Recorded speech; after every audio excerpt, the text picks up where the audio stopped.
Je vous emmène dans les Hautes-Alpes où la forêt représente environ 45% du territoire, soit approximativement 250 000 hectares. C'est une forêt dense, morcelée et donc très peu exploitée car elle appartient en grande partie à des propriétaires privés. Aujourd'hui, des forestiers tentent de la valoriser en essayant de la gérer durablement. C'est ce que va nous expliquer Marie-Christine Renaud. Elle est propriétaire forestière. Elle est dans le massif du Dévolu.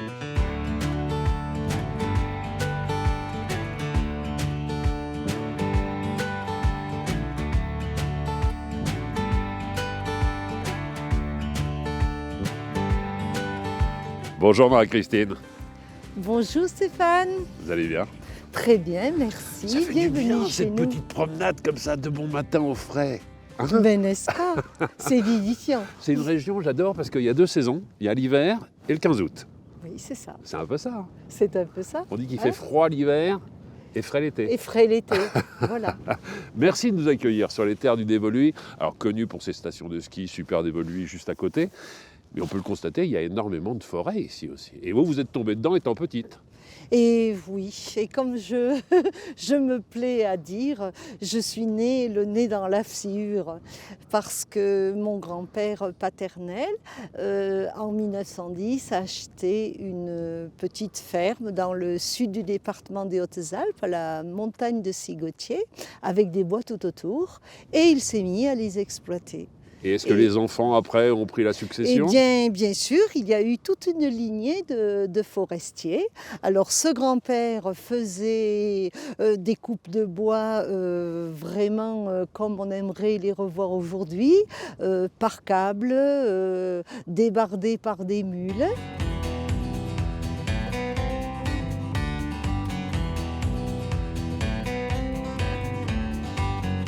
Et il approvisionnait ainsi en bois de chauffage toute la petite ville de Serres et notamment les hôtels et les restaurants.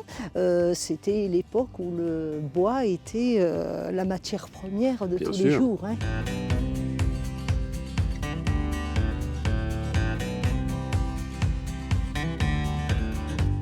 Et vous êtes restée aujourd'hui propriétaire forestière, c'est vous qui avez pris la succession avec vos sœurs? Avec mes sœurs, voilà. Donc nous avons hérité de cette propriété forestière et les 80 hectares, bien sûr, m'attendaient. Hein. Bien sûr. Alors, bien sûr. Je sais que vous êtes une femme tout le temps en mouvement et que vous ne pouviez pas vous contenter de vous dire bah, j'ai une propriété forestière. Non, non, il va falloir que j'en fasse quelque chose. Et vous avez créé avec d'autres membres, bien sûr, ce qu'on appelle l'AFAB, ce qui signifie Association forestière pour l'amélioration des boisements. Très bien. Ça consiste en quoi exactement? Alors, cette association a été créée en 2016 car, comme vous le voyez, les Hautes-Alpes ont un climat particulier rude, une géographie escarpée, donc tout est difficile d'accès. La gestion forestière était donc complexe. En plus, la forêt privée, surtout dans nos villages, suite aux héritages successifs, est extrêmement morcelée. Bien sûr, bien sûr. Alors la gestion était complexe du fait qu'elle n'était pas attractive pour les exploitants. Alors, avec quelques propriétaires, 8 propriétaires, nous avons formé cette association pour pallier le manque de gestionnaires. L'objet de la FAB, c'est d'aider les propriétaires dans la gestion durable et multifonctionnelle de leur forêt. Et l'objectif, eh bien, c'est de valoriser leurs parcelles boisées, donc c'est de valoriser la forêt et pourquoi pas amener un plus économique. Bien sûr. Et vous êtes épaulé pour cela par des vrais professionnels. On va aller en retrouver deux, si vous le voulez bien. Oui. Ils sont dans le massif, juste en face. C'est Olivier et Jérémy. Allez, venez avec moi.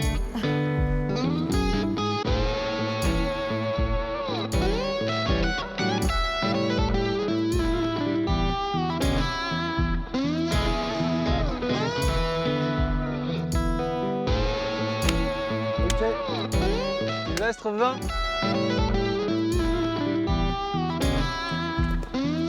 Bonjour messieurs. Bonjour. Bonjour Alors, Stéphane. je ne vous cache pas que Marie-Christine m'a énormément aidé. Elle m'a dit, je vous donne un indice, le plus grand c'est Jérémy. Donc par déduction, c'est Olivier. C'est bien ça. Alors on a évoqué effectivement la particularité ici de se retrouver sur un secteur où il y a un mélange de forêts privées, de forêts publiques. Vous avez tous travaillé main dans la main avec la mairie de Dévoluy aussi. Et la Chambre d'agriculture. Et la chambre. Vous voyez, j'en avais encore oublié un petit peu. Ça, c'est assez rare. Finalement, vous êtes un peu précurseur dans cette organisation, non? Oui, nous sommes peu nombreux, mais l'union fait la force. Ça, vous avez complètement raison. Vous le disiez, la difficulté sur un secteur comme celui-ci, c'est d'avoir des forêts qui sont très morcelées.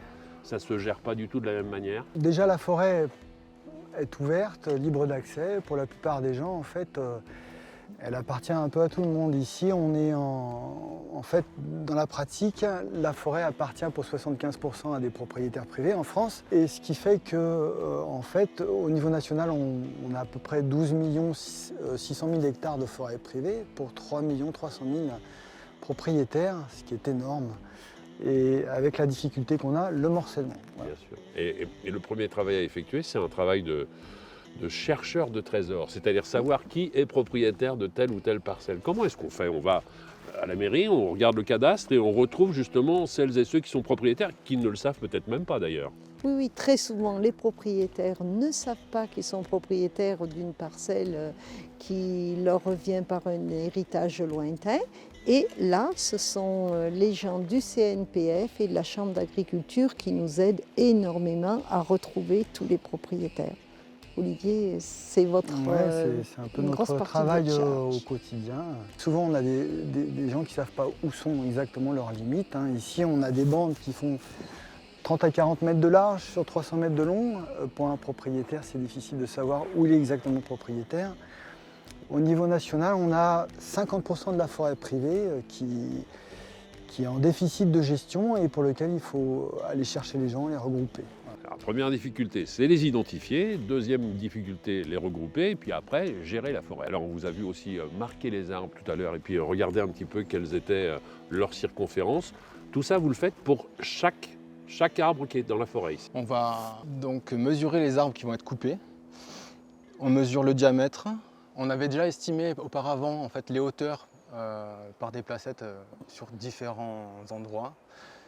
Et du coup, ça nous permet de mesurer un volume de bois qui va permettre de faire l'objet d'une vente. Parce que vous me parliez tout à l'heure de prélever les arbres, on les prélève au bout d'un certain temps. Celui là-bas qui va être coupé juste derrière vous, Ouais. il a quel âge à peu près? Celui-là, il a au moins 150 ans. Ouais, 150 ans à peu près. 150 ans. Et celui qui est juste derrière vous ici? Je pense qu'il a exactement même âge. le même âge. À peu près le même âge. On l'a préservé justement pour qu'il y ait un équilibre, pour tenir compte de la biodiversité, de ces enjeux qui sont importants et qu'il y ait un équilibre dans les classes d'âge au niveau de la forêt. Qu'est-ce qui va devenir le bois justement qu'on va récupérer ici? La plupart va rester dans le département. Ça va être du bois qui va être soit scié localement pour faire de la palette, de la charpente ou menuiserie ou autre. Et le reste, en fait, tout ce qui est mal conformé va partir pour faire des plaquettes. D'accord, qu'est-ce qu'on appelle les plaquettes? C'est quoi? Une plaquette, c'est du bois qui va être broyé en fait grossièrement pour alimenter les chaudières ou les réseaux de chaleur du département. D'accord. Et tout ça, ce seront des revenus pour les propriétaires forestiers. Bien sûr. Et on dit merci qui? On dit merci Marie-Christine. Oh non, non, non, je ne travaille pas seule. Non, mais Vous merci avez pour l'organisation, voilà. parce qu'effectivement, vous permettez aujourd'hui à des propriétaires forestiers d'avoir un peu de revenus, ce qui était pratiquement pas envisageable il y a encore quelques années. Et grâce effectivement à cette association, on en voit le bon bout. Quand on aura coupé les arbres, on va faire quoi? On va replanter ici ou pas du tout? Non, en fait, on favorise la régénération naturelle. Vu qu'on ne coupe pas tous les arbres, en fait, les plus jeunes ici qui sont déjà là vont pouvoir s'épanouir et puis les semenciers qui restent vont pouvoir réengrainer et refaire de nouveaux arbres naturellement. Laissons faire la nature, elle est plus Voilà, forte que nous. exactement. C'est un peu ça? Mm. Merci en tout cas à vous d'éclaircir la forêt et merci à vous aussi de nous avoir éclairés sur votre travail. Merci beaucoup. Merci Stéphane. Merci Stéphane.